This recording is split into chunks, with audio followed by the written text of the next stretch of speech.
O programa Serviço de Urgência foi patrocinado por Peugeot 206.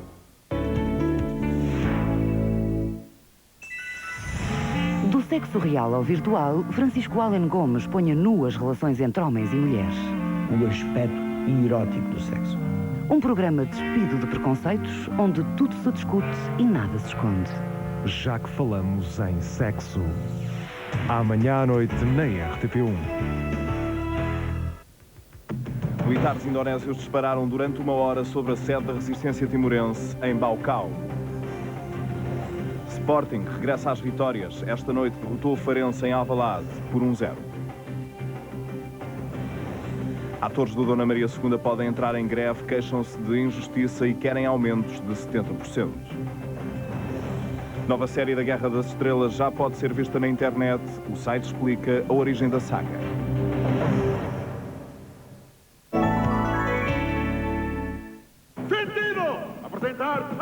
De 2,5% nos regimes bonificados a 4,5% no regime geral. Crédito à habitação em mais de 700 balcões do Sul Maior, do Tota e do Crédito Predial.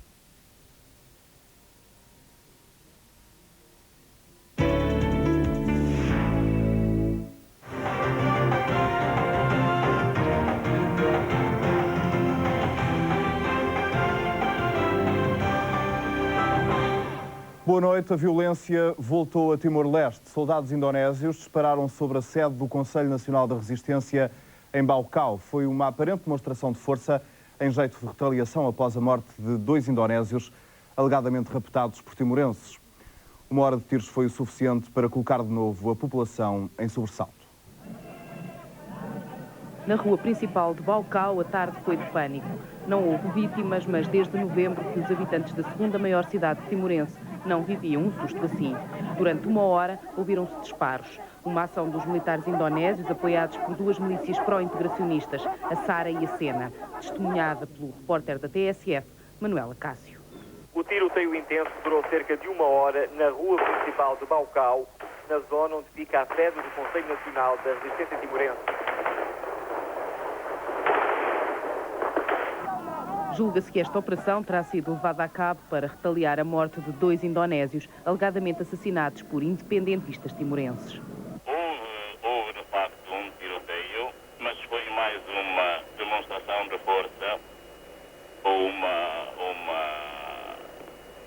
amostragem. Os corpos dos indonésios, um militar e um civil, foram encontrados esta manhã na zona do aeroporto de Baucau. E foi enquanto decorria o funeral que a sede do Conselho Nacional da Resistência esteve debaixo de fogo. A violência voltou a sair à rua em Baucau, uma cidade que nos próximos dias recebe a visita de Ana Gomes, chefe da secção de interesses de Portugal na Indonésia. Apesar da tensão vivida hoje em Baucau, este foi um dia de alegria para os timorenses depois do acordo conseguido nas Nações Unidas entre Portugal e a Indonésia e que prevê a realização de uma consulta direta e democrática à população. Autonomia ou independência, a escolha vai ser dos timorenses. Autonomia ou independência, a escolha vai estar nas mãos dos timorenses. The meeting has reached an agreement that a method of direct ballot will be used to ask the people of East Timor whether they accept or reject the autonomy proposal. Os pormenores do método de consulta ainda estão a ser negociados, mas para Portugal há garantir-se que o processo vai ser um marco na história de Timor-Leste. A consulta vai ser feita pelas Nações Unidas e organizada pelas Nações Unidas.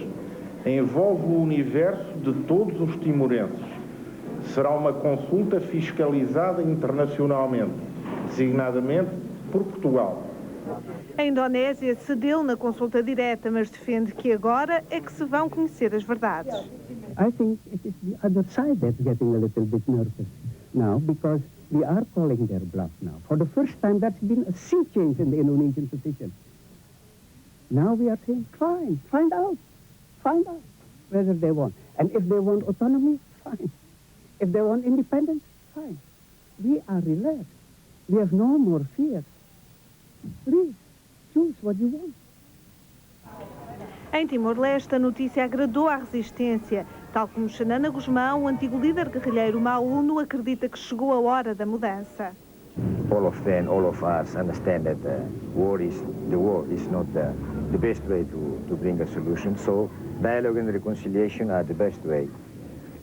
Ramos Horta é mais cauteloso, defende que uma consulta popular só é válida se a Indonésia retirar as tropas estacionadas em Timor-Leste. Apesar do sucesso das negociações, a situação em Timor continua tensa e centenas de pessoas estão a fugir do território. Apesar da satisfação, há muita prudência nas reações portuguesas ao acordo. O Primeiro-Ministro e Presidente da República mostram-se cautelosos. Jorge Sampaio acha mesmo que é preciso ter calma e não entrar em euforias. O Presidente recomenda prudência, apesar da alegria. É um grande dia para, em primeiro lugar, os timorenses. Estamos com certeza todos muito contentes, mas também temos que ser prudentes e realistas. Porquê? Porque no território existem nuvens muito fortes do ponto de vista humanitário, há escassez de tudo, pode criar-se um vazio e por isso é precisa a presença das Nações Unidas. Sampaio conheceu os pormenores do acordo através de Guterres. O Primeiro-Ministro não esconde a satisfação. Todos nós temos consciência do que é a instabilidade da situação política na Indonésia, todos nós temos consciência dos riscos que existem no terreno, daí a importância da presença das Nações Unidas, e por isso devemos simultaneamente manifestar o nosso júbilo, porque um valor essencial que há tantos anos era defendido foi finalmente reconhecido pela Indonésia, mas esse júbilo não pode deixar de ser acompanhado de uma atitude de grande prudência. Guterres acredita que depois de 23 anos de luta, os timorenses vão decidir o seu futuro já neste verão. A oposição reagiu hoje ao resultado das negociações da reforma da política agrícola comum. Para o PP, PSD e PCP, Portugal saiu derrotado e a culpa é do governo. Quanto ao Partido Socialista, admite que as negociações poderiam ter tido resultados mais favoráveis, mas nem tudo se perdeu para a agricultura portuguesa. Resultados globalmente positivos. É esta a posição do Partido Socialista face às negociações da reforma da política agrícola comum. Para os socialistas, o acordo não foi o desejável, mas a agricultura portuguesa conseguiu alguns objetivos. O balanço que nós fazemos é um balanço globalmente positivo, uma vez que o que estava em jogo, nomeadamente no que diz respeito às reformas de 4 OCMs, foi positivo para Portugal, uma vez que conseguiu um ganho da ordem de um acréscimo em relação à reforma de 92, da ordem dos 40 milhões de contos. Estamos a falar do leite, estamos a falar da reforma dos bovinos, das culturas aráveis e do vinho. O Partido Popular tem outra versão. Para Paulo Portas não restam dúvidas. Portugal saiu derrotado das negociações da PAC e o culpado é o Governo. O Governo diz que votou contra o acordo, mas logo a seguir considera que o acordo é globalmente positivo. Estas duas posições, como qualquer pessoa percebe, são contraditórias. Ou votamos contra porque o acordo é mau, ou votamos mal se o acordo é bom, ou, o que é mais provável, o Governo foi um péssimo negociador e agora quer disfarçar. O líder do Partido Popular acusa o executivo de António Guterres de ser o coveiro dos rendimentos das famílias rurais e compara os resultados de Portugal nas negociações com os da vizinha Espanha. Também o PSD está desiludido com os resultados. Carlos Pimenta faz assim o balanço. É um balanço triste.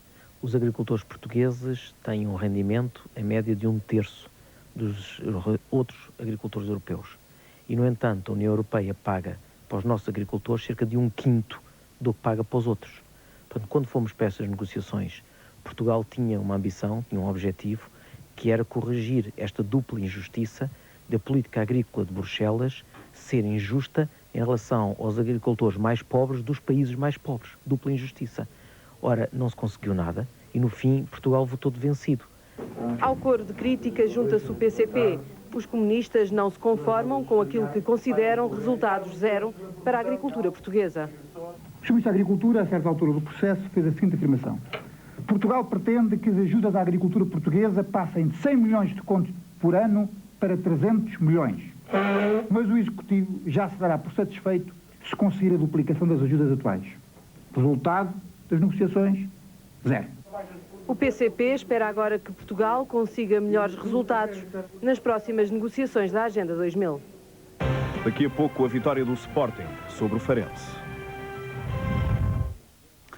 Os atores do Teatro Dona Maria II ameaçam entrar em greve. Estão descontentes com a direção, dizem que o último acerto de salário foi há 10 anos e exigem por isso aumentos de 70%. Se, entretanto, o acordo não for conseguido, os atores deixam de representar durante 3 dias, já a partir de terça-feira. Injustiça é a palavra usada pelos atores do Teatro Nacional Dona Maria II para definirem uma situação que dura há 10 anos. Uma década de promessas sem resultados práticos. Os salários nunca foram revistos. Sistematicamente, de secretaria para secretaria, as coisas estão agendadas, vão ser assinadas, passam um secretário de Estado, passam um ministério, depois não são assinadas, porque entretanto há eleições, muda de secretário, e tudo isto se vem arrastando. Os atores reivindicam um aumento salarial de 70%, dividido por 2 anos. Isso mesmo disseram já a atual direção do teatro e avançaram com um pré-aviso de greve se não fossem atendidos. Em resposta saiu um comunicado que, de acordo com os atores, mais uma vez não apresenta propostas concretas. Nós queremos é conversar. Queremos conversar concretamente, objetivamente e com as coisas assentes, como gente, como seres humanos. E que as coisas se ponham no papel, escritas. Gradualmente, por fases, ir enquadrando o nosso vencimento dentro do vencimento do que se paga, por exemplo, na Orquestra Sinfónica, que tem o músico que entra mais novinho para a orquestra, julgo eu, ganha o mesmo que eu. Carlos Avilés, diretor do teatro, acredita que a greve não vai acontecer e que tudo ficará resolvido nos próximos dias. A reunião está marcada para 23, portanto não é um aviso de greve, é um pré-aviso, de que até ao dia 16 não há muita coisa que pode acontecer. Uma greve que ninguém quer. Rui de Carvalho, o ator que é acusado no comunicado da direção de ter uma situação privilegiada, diz que preferia uma greve parcial, onde os serviços mínimos fossem assegurados. Estou aqui para trabalhar, se puder não haver greve, melhor é. Mas se houver greve, também faz... Tenho que colaborar, eu não fujo aos meus colegas. Resta esperar para ver se na próxima terça-feira o PAN sobe ou não no Teatro Dona Maria. Se isso não acontecer, uma coisa é certa, esta será a primeira greve no teatro português.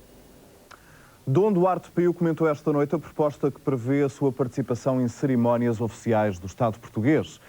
Os monárquicos consideram que é uma prova de maturidade política, contudo o projeto tem sido polémico. A proposta partiu de Mota Amaral do PSD e de Manuel Alegre do PS, na qualidade de vice-presidentes da Assembleia, mas foi mal recebida pela bancada socialista. Foi com alguma surpresa que Dom Duarte Pio recebeu a notícia da proposta de Mota Amaral e Manuel Alegre. Surpreendido, mas satisfeito, o herdeiro da coroa acha bem que se coloque em ordem o protocolo de Estado. O protocolo é um assunto de Estado. Eu não posso intervir, não seria conveniente estar a dar uma opinião sobre esta decisão. Acho um gesto interessante e realmente as pessoas da cultura preocupam-se em que as coisas funcionem bem e que não ande o protocolo a calhas em Portugal. Manuel Alegre e Mota Amaral são os autores da proposta e entendem que, quando convidados para cerimónias oficiais, os descendentes da família real devem aparecer imediatamente a seguir aos antigos primeiros-ministros e antes dos deputados. Sobre isto, Dom Duarte não se pronuncia. Essa é exatamente a parte sobre a qual eu não me posso pronunciar. De facto, o protocolo, na sua prática corrente, tem sido mais ou menos assim, conforme os casos, né? Mas, de facto, varia um pouco conforme então, nas câmaras municipais, nos governos civis, enfim, não há...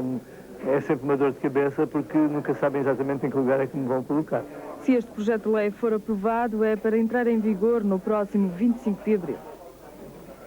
Está lançada a confusão quanto ao prazo para a saída de Luís Telecheia Maia de Portugal. De acordo com o Serviço de Estrangeiros e Fronteiras, o Vasco, acusado de ligações à ETA, tem mais 4 dias úteis para ficar entre nós. Mas para o advogado de Telecheia Maia, o prazo chegou hoje ao fim. Seja como for, a posição do Vasco parece irredutível. Maia diz que não sai nem com ordem de expulsão. José Luís Telecheia Maia não vai deixar Portugal. Isto apesar do ativista Vasco garantir que o prazo que o Serviço de Estrangeiros e Fronteiras lhe deu para abandonar de livre vontade o país termina hoje. Mi intención es continuar aquí. Ya tengo mi vida hecha aquí, tengo mis amigos, tengo mis negocios, todo aquí. Y entonces, pues para mí es muy incómodo tener que salir a un tercer país, ¿eh? Además, yo tengo un hijo de 4 años que lo tengo que mantener. No sé si en un tercer país tendría las facilidades que aquí tengo. Há 15 dias, José Luís Telechea recebeu uma notificação do Serviço de Estrangeiros e Fronteiras, o documento que considera o basco como uma ameaça aos interesses do Estado português, dava-lhe um prazo para deixar Portugal. O cidadão em questão foi notificado que tem 15 dias para abandonar o país.